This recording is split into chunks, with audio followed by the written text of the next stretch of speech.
Bonjour et bienvenue sur ma chaîne YouTube Super Coach en maths. Donc j'ai une maîtrise de maths, un bac+4 et je propose des cours sur 3, la ville, agglomération à distance, et je fais pas mal de vidéos sur YouTube liant les maths avec la vie quotidienne et l'actualité afin de réconcilier les élèves avec les maths.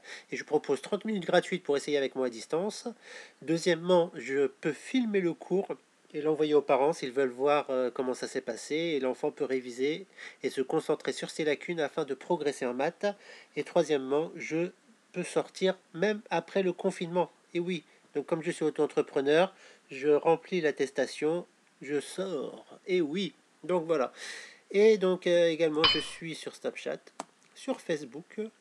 Et donc je vous demande de partager ces deux comptes. Je forme au logiciel GeoGebra, un logiciel de maths, et PowerPoint, un logiciel de présentation et d'animation. Aujourd'hui, je vais vous montrer une technique, la technique du triangle pour calculer des volumes. Voilà, donc ça peut être très utile. Et c'est surtout pour vous montrer comment je m'amuse avec PowerPoint. Regardez. Nous avons un parallélépipède rectangle. Je recommence. Parallélépipède rectangle. Ou, autrement, un pavé droit. Si vous n'arrivez pas à prononcer le mot sans vous mordre la langue. Voilà, donc un pavé droit. On a une longueur, une largeur et une hauteur. D'accord? Donc c'est une sorte de brique, hein. Donc c'est même une brique. Donc comment on va calculer le volume? Volume égale longueur fois largeur fois hauteur, tout simplement. Et là on va utiliser le triangle spécial. Comment on va utiliser ça? On met le V en haut et en bas on met la formule longueur fois largeur fois hauteur. D'accord? Et là admettons qu'on là donc c'est facile, on vous donne le volume, hein. Donc si on vous donne le volume, pour trouver on fera longueur fois largeur fois hauteur. Ça c'est facile. Attention aux unités, hein. Donc il y a ça. Et là, admettons qu'on vous donne la largeur et la hauteur, et on vous demande de trouver le volume. Comment on va faire? Eh bien, avec le fameux triangle spécial, on va cacher le L. Et oui, il restera plus que volume divisé. Donc là, c'est divisé par largeur fois hauteur.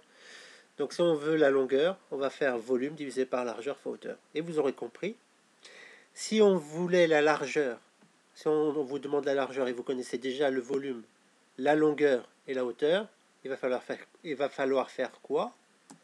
On cache la largeur. Et oui, donc la largeur, ça sera le volume divisé par la longueur fois la hauteur. Et encore, évidemment, si on veut la hauteur et on vous donne un volume, une longueur et une largeur, qu'est-ce qu'il va falloir faire? Et oui, on cache la hauteur. Et oui, donc là maintenant, on fera volume divisé par longueur fois largeur.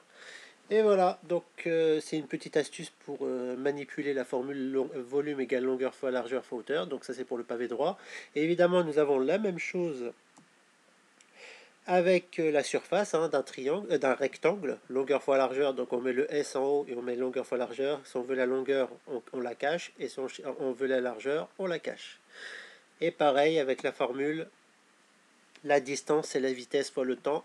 Donc on met le D en haut, V en bas était là. Et après quand on veut la vitesse, on cache la vitesse. Si on vous donne la distance et le temps, on veut la vitesse, on cache la vitesse. On veut le temps, on cache le temps. Et sinon, la distance et vitesse fois le temps. Et voilà, donc j'espère que cette vidéo vous a plu, hein. Donc si vous voulez prendre des cours pour vous, vos enfants, un neveu, un cousin ou un voisin, n'hésitez pas à m'appeler au 06 23 12 26 01. Et comme d'habitude, aimez, abonnez-vous, partagez et activez la cloche de notification pour être informé de toutes les nouvelles vidéos que je mets sur YouTube. Et comme d'habitude, hein, abonnez-vous à grande échelle et à bientôt pour une nouvelle vidéo.